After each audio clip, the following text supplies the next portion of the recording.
Subjects and predicates. Every complete sentence needs two core components to function: a subject, that is, who or what the sentence is about, and a predicate, describing what the subject is or does. The subject of a sentence indicates who or what is performing the action or being described in a sentence. The subject is usually a noun or pronoun. Forms of subject. When we break down sentences in English grammar, the subject isn't always just a single noun like dog or teacher. Subjects can take several different grammatical forms. It can be a single pronoun or an entire clause acting as a noun. Forms of subject include the following: 1. Noun or noun phrase. This is the most common form of subject.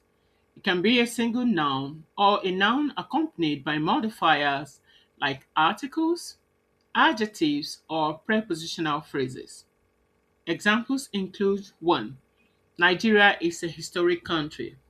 Nigeria is a proper noun functioning as the subject of the sentence. 2. The friendly new teacher smiled. The friendly new teacher is a noun phrase. 3. The book on the top shelf belongs to Bob. The book is accompanied by the prepositional phrase on the shelf. 2. Pronoun. A pronoun replaces a noun to avoid repetition. Subject pronouns must be in the subjective case. For example, I, you, he, she, it, we, they, who. Examples: she wrote a novel. She is the subject of the sentence. They completed the grammar exercise. They is the subject of the sentence. Gerund or gerund phrase. A gerund is a verb ending in ing that functions entirely as a noun in a sentence. A gerund phrase includes the gerund plus any object or modifiers attached to it. Examples: reading expands the mind. Reading is a gerund functioning as the subject of the sentence. Eating fruits is a healthful habit. Eating fruit is a gerund phrase functioning as the subject of the sentence. 4. Infinitive or infinitive phrase. An infinitive is the base form of a verb preceded by the word to. For example, to run, to speak. Like gerunds, they can function as nouns. For example, to err is human. To err is an infinitive. To master a new language takes consistent practice and time. To master a new language is an infinitive phrase, functioning as the subject of the sentence. 5. Noun clause. A noun clause is a dependent clause containing its own subject and verb and functions in a sentence as a single noun. Noun clause usually begins with words like that, what, whatever, whoever.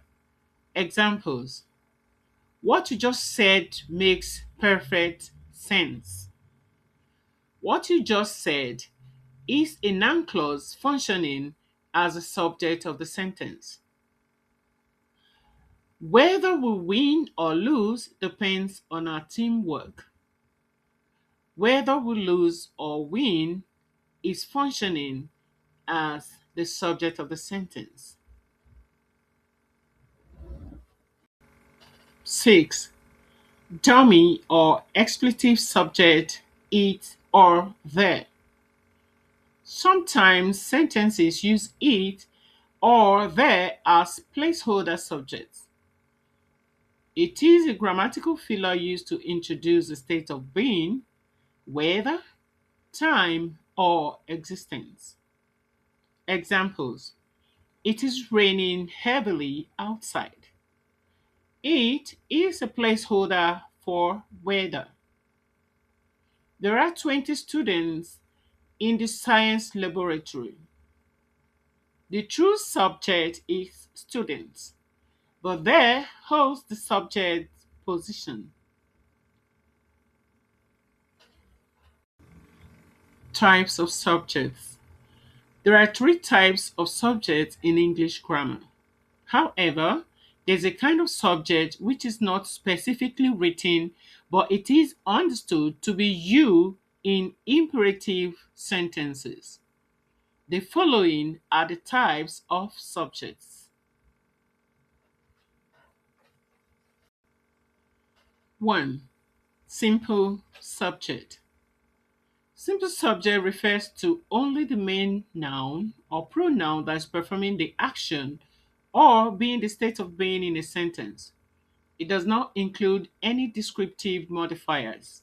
Example: the fluffy cat slept on the rug. In this sentence, cat is the simple subject. Ben is a clever boy. Ben is the subject of the sentence and it is simple. 2. Complete subject. This consists of the subject and all of its modifiers, like adjectives, articles, and phrases. Example: the fluffy cat slept on the rug. The fluffy is qualifying the noun cat. A reckless driver knocked down the old man. A reckless is qualifying the noun driver, functioning as a complete subject. 3. Compound subject. This consists of two almost simple subjects joined by a conjunction like and or nor that share the same verb. Examples: the cat and the rat played around the house. Neither Nina nor Nora ate the beans. Implied subject. This is usually used in imperative sentences like commands or requests. The subject isn't explicitly written, but it is understood to be you. For example, clean the room.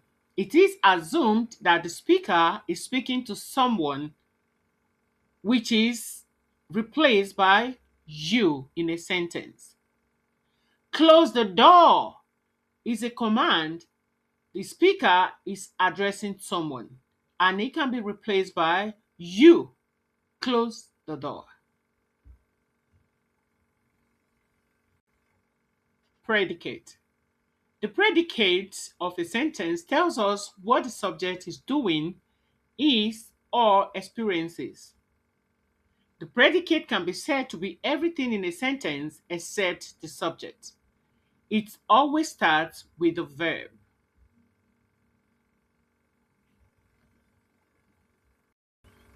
Types of predicates. There are three types of predicate. 1. Simple predicate. Simple predicate contains only the main verb or verb phrase in a sentence without any objects or modifiers. Examples include: 1. The dog barked at the goat. The simple predicate is just the verb barked. 2. The baby has been crying all afternoon. has been crying is the simple predicate. 2. Complete predicate. This consists of the simple predicate and all the words that modify it or complete its meaning.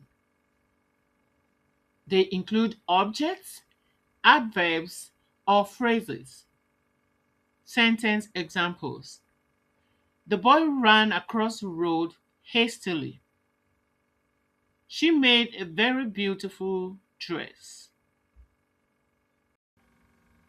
3. Compound predicate.